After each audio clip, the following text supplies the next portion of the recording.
Cheesy the Podcast, presented by Just Cheesy Productions.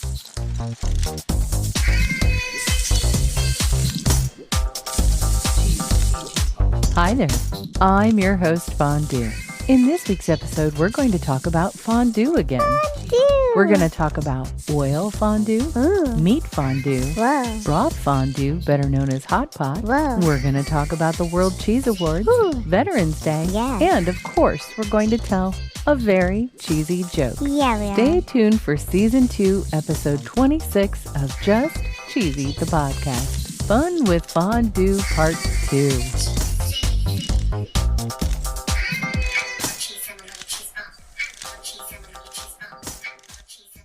So cheesy, last week we talked about Fun with Fondue Month Part 1. Yeah. And we covered mostly cheese fondue.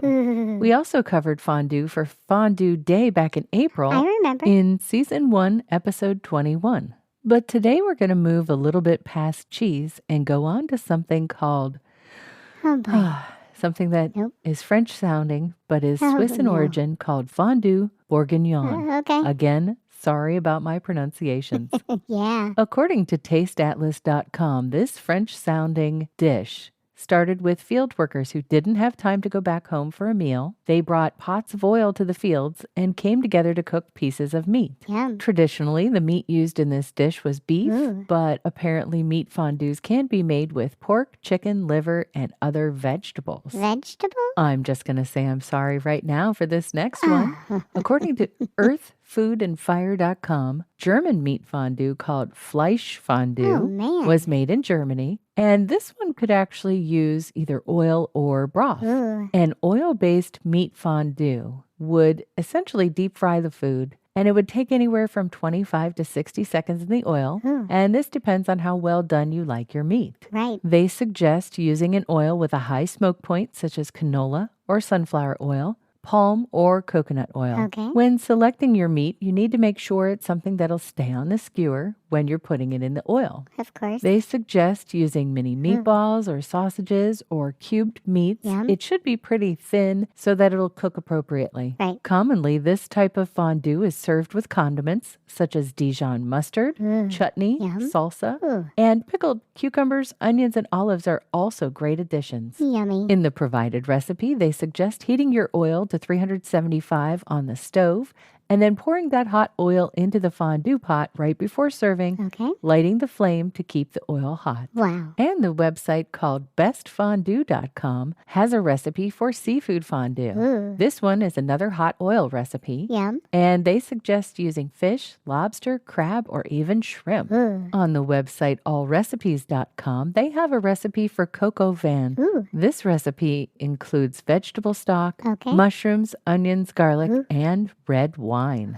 This recipe suggests not only meat, but vegetables and potatoes. Yum. But broth fondue has a very long history. It does? Technically, it's called Chinese hot pot. Oh. According to a website called pleasethepalate.com, Chinese hot pot originated in Mongolia more than 1,000 years ago. Holy cow. The basic stock was made using water, salt, and a soup base. Typically, the broth is fragrant and mild, but some of the popular hot pot restaurants also include a Szechuan style, which is very spicy. People get their choice of vegetable and meat, and they get to dip it in the broth and wait for it to cook. A dish called shabu shabu is one form of Japanese hot pot. This broth is made with hot water and kelp. The cooking method in the Chinese hot pot would have you leave the meat in the pot to cook. But with shabu shabu, you take a thin slice of meat or vegetable, you place it in the broth, and you swish it back and forth a few times. And the name shabu shabu comes from this, as it means swish, swish. And some common condiments for this would be ponzu or sesame seed sauce. Yum. And at the end of the meal, noodles are added to the leftover broth and it's eaten as a soup. Whoa. And according to Wikipedia, shabu shabu is just one type of Nabemono. Nabemono is a compound word. Nabe means cooking pot and mono means stuff. So literally, Nabemono is just food in a pot. Yum. According to the JapaneseWay.com, Nabemono is a Japanese hot pot dish served with meat and vegetables. Yum. And like we talked last week about cheese fondue etiquette, Nabemono has some as well. Wow. They seem to have the no double dipping rule. Oh, yeah. They suggest using the opposite end of your chopsticks while moving the food versus eating it. Yeah.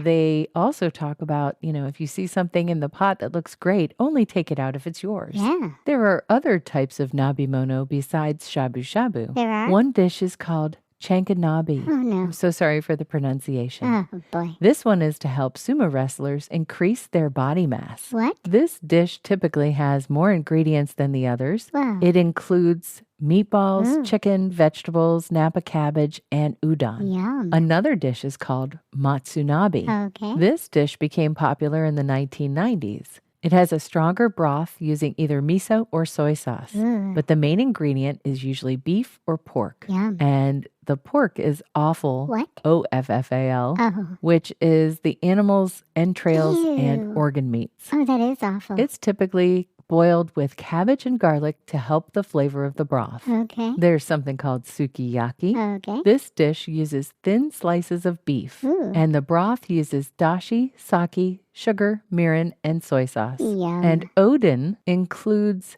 a soy-based dashi broth and contains eggs. Yum. Check out the Wikipedia page for Nabemono to see other regional and many, many other varieties. Yum. Nabemono, not a sponsor, Nope. but if it were, its ad would go right here.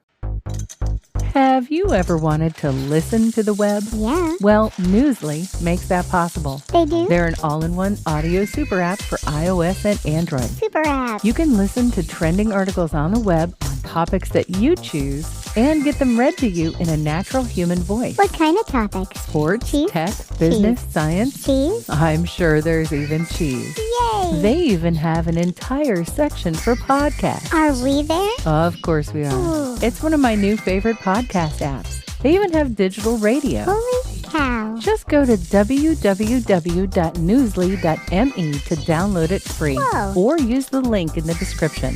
If you use the promo code CHEESY, that'll get you 1 month free premium subscription. Yay, Newsly. Now, back to the podcast. It's time for my favorite segment. This week in cheese. According to perishablenews.com, the World Cheese Awards for 2022 were held in a convention center in Wales. Okay. There were 4,434 cheeses from 42 countries around the world Holy for cow. this cheese-only event. Whoa. And it says here that the cheeses were sent to Wales by boat, truck, train, and plane Wow. via 19 consolidation points around the world. Whoa. And if you recall, last year in 2021, the winning cheese came from Oviedo, Spain, and it was crafted by a family-run Spanish cheesemaker, and that cheese was called Quesos y Besos, That's right. or Cheese and Kisses. Aw. This year's winner goes to a Swiss cheesemaker, Oh, boy. Vorder Fultigen, Oh. and Affineur No. Gourmino. The struggle is real. They crowned Le Gruyère AOP sur Choix as this year's world champion cheese. Nice. These cheeses were judged in a single day Whoa. as 250 experts from 38 nations Wow. studied appearance, texture, aroma, and flavor. Nice. Bronze, silver, gold, and super gold accolades were awarded during the sessions. Nice. And in our show notes, we've got a link to the super gold top 16 cheeses for you to review. Ooh. On Friday, November 11th, in the United States, we celebrated Veterans Day. Yeah. We want to give thanks to all the men and women in our military services and their families for all of the sacrifices and everything they do. Thank you. On a website called betterworldbooks.com, we came across a book called The Fondue and Buffet Cookbook. Ooh. This cookbook is for sale on this website and on Etsy. Ooh. The cookbook is called Recipes on Parade,